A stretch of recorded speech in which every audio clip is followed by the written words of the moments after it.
All right, here we go. 5 red lights, and it is green, green, green here at Phillip Island. It's a great start off the line by Rosecrans. Alistair Hay getting a good one. I think Jerome Lamley was just a little bit late off the line, had a little bit of a stutter because the top 2 are kind of cleared him off right there, but it's Rosecrans, Hay, Lamley, and drones. Joshua Wilson getting up there. Simon Gravefield and Christian Glamcenter are the first car side by side as they go through turns 1 and entering turns 2. Slowly catching up to Alistair Hay. Rosencrantz, a dream getaway for the pole sitter. They're 4 wide going through turn 1. I don't know who got the confidence to do that one, but that was insane. Also, when we went into there and cut away to different shots, Simon Gabriel had a big hit to oversteer, went all the way down to the inside of the track, exiting turn 1, and was in the grass for a while. They're 3 wide heading into the hairpin, and there's a little bit of contact. Fastland, Pavel gets pushed out wide. Get a replay of that as soon as that happens, but Will Jones gets tapped behind, and we got cars flying over each other as Jones makes contact, and I believe that was Joshua Wilson who hit him. Before you get to any of these slow corners, especially right here, because Luke Braun is going to be very dangerous on the brakes, because he's going to be using a lot more time on the brakes. And big lock of Friday, Lucasburg championship leader. He was on the grass on the entry to turn 4. Rodrigo Duran being sensible, backing away from right there, but he's being overtaken by Blom right there. Blom down to the inside of Blom, making a good move. Rodrigo Duran not having the race that he would have liked either, down 6 places from where he started last season's race winner around here, not finding the same pace that he did 1 season ago. It's so much speed that they both slid out and made contact with each other. And at turn 2, it's so tricky. I mentioned that at turn 1, everyone is very tricky. And then later on in the race, as this is a very nice move by Blom. Joris Blom with a fantastic move down to the inside at turn 2. Glamcenter and Gabriel side by side for 4th place. Glamcenter down to the inside. Yeah, this is again through 7 and 8. The same thing they did 1 lap ago. Adam Townsend's got the inside line, but Joris Blom says, I'm just going to go clean around the outside of you into the braking zone of turn 10. Townsend looks to the inside, locks up. That's a How do they not make contact? How did Adam Townsend not end up in the back of Joris Blom? I do not know, but... Yeah, Verani with a fantastic run so far today. Low downforce definitely worked out. He's looking down to the inside right now. They're side by side with each other. Simon Gabriel defending from Luca Verani. He's going to be trying to lurch it down to the inside at the hairpin, but Verani, he's made him make it. He's forced him into a mistake. A little bit of a lock by Simon Gabriel. Can Verani hold it around to the outside right now? Verani's going to have the inside line.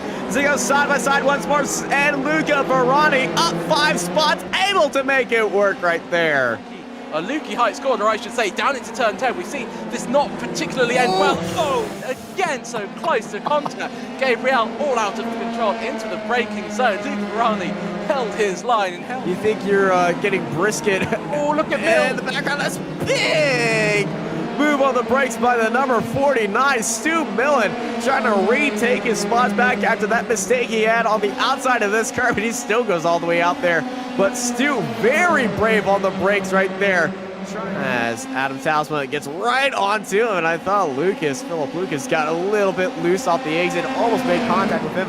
Gabriel Verani, lock up by Gabriel, switch back by Verani down to the inside, but they make contact on the exit, and someone Gabriel is rally crossing, and in the wall.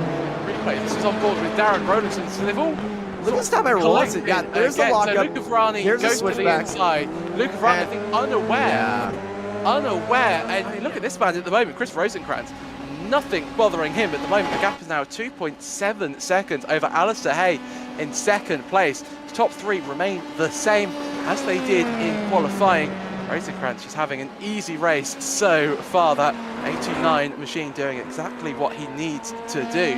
Not taking any risks, just gaining the points slowly and competitively. Marcelo Kessler and Tony Jimenez, though, not really thinking too much about the consequences of their actions side by side into turn 4. Jimenez on the inside. Kessler going to have to concede that spot, at least for now. Contact up ahead, Austin.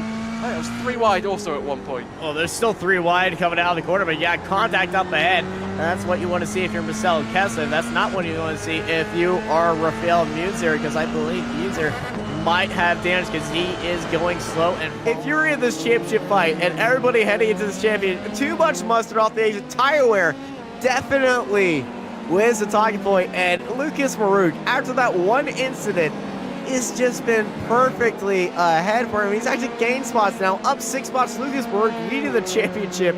My memory escapes me, unfortunately, of who he was racing for so long. They were battling so hard for 10th place, and all of a sudden, after all of the incidents, we see Norris now up into 4th. Stiletto and Jimenez. No, sorry, that's Stiletto and Ben White, I should say. Stiletto. That was a beautiful move by Ben White right there. It was a great move by Ben White. Richard Van Veen as well, getting past Stiletto on this lap. So Giovanni struggling a little bit at the moment, it seems. Ordering a cup of tea or something, because Lucas just seems so relaxed making that overtake. As this is Victor Barris earning that overtake around the outside at turn 1. And the DriveX Esports driver making it look so fun on the outside at turn 1. Barris doing a great job. So he's in 4th place. Andy Flint, though, really turning his form around. Not been lucky in the previous few races. Flint, though, keeping it clean, keeping it calm and collected, and looking that he might be able to get a 4th place finish here today. Glamsetter got past Lucas Maruk. So Maruk, I think, side by side, Maruk on the outside, Glamsetter onto the inside, Maruk just onto the outside, like Glamsetter got onto the curve, had to back out of it, almost making contact with Lucas Maruk because he had that inside curve. It's going to be one of his best opportunities to re-pass Lucas and up once again into 9th place for Robert Ridgway. Ridgway forces Lucas to the inside. Now that means he's got the inside line for turn 1. Ridgway on the inside. I think, Austin, this is going to be a fairly easy move for Robert Ridgway. It is looking very easy, but it's not as easy as Lucas on Ridgway, but Ridgway able to make that move. But here comes Ridgway. Lucas on Ridgway, and Lucas loses it in the brakes, and he goes around. And downforce, they fly next to each other, and yeah, Flint and Maruk, all low downforce runners. So they aren't going to have any advantage on each other on the straightaways, but Yours Bloom on the medium downforce, not the high downforce. It also might just be an optical illusion, but it is a very thicker wing than Andy Flint right there. But Bloom down to the inside, retaking the spot. Bloom up into 4th. Beautiful move. And now white flag. And it's last lap for them. Giovanni Stiletto on Richard Van Veen. This is a lap down. They're going to go side by side, heading into the Honda hairpin, and that's a bit late onto the brakes by Stiletto, trying to go for a switchback right there, but he almost lost it. As let's go to our leader, Chris Rosenkrantz. It's been on and off through the season. I think it's the first time we're seeing him this season, but Rosenkrantz a ride with a 3/10 gap in pole, and everyone. Well, if they didn't know who Chris Rosenkrantz is, they have found out right now. Chris Rosenkrantz with a 11-second lead. In the lead, led every lap. Maybe he has the fastest lap. Yeah, he definitely does have the fastest lap of the race. It's a grand slam for Chris Rosenkrantz, and another driver who started up on pole wins here in the iGPFun Formula 3 Series. 11.9 seconds it will be as Alistair Hay crosses the line. He takes 2nd place, finishes, I should say, exactly where he started. So Hay, great job by him. And Evan Way, what a race by him, the Canadian driver.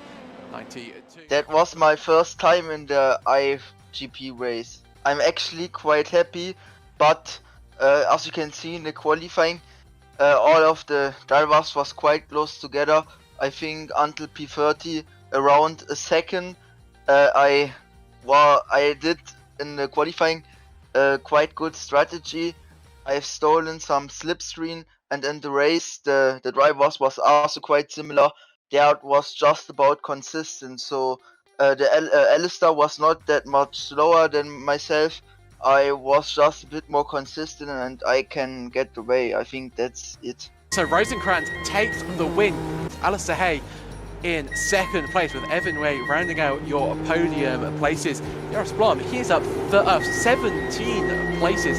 He finishes in 4th with Andy Flint alongside him in 5th place. Lucas Maruk, after that early incident, he will finish in 6th, and Glamsetter finishes, I should say, where he started. Stuart Milne 8th, Simone Fessy in 9th, Robert Ridgway in 10th place. Adam Talsma just misses out on the top 10. He's 11th. Marcelo Kessler in 12th. Frankie Francica 13th. Nick Carty in 14th. Luca Varani had such a good race early on. Unfortunately for him, a contact or a spin, I should say, on the exit of turn 5 saw him drop down into 15th place. Philip Lucas made a mistake in the closing few laps. He'll come across the line in 16th place. Nazette Valerio Herrera in 17th place, with Victor Barris 18th. Ben Gietti, he's up 14 places. He finishes in 19th place, with Rafael Munza in 20th. Clem Richie Robinson, I was mentioning, up 13 places. He finishes in 21st. Darren Rowlandson in 22nd. Richard Van Veen 23rd, with Giovanni Stiletto in 24th. Ben White will finish 25th after that superb move he made earlier on in the race. Gracie alongside him in 26th.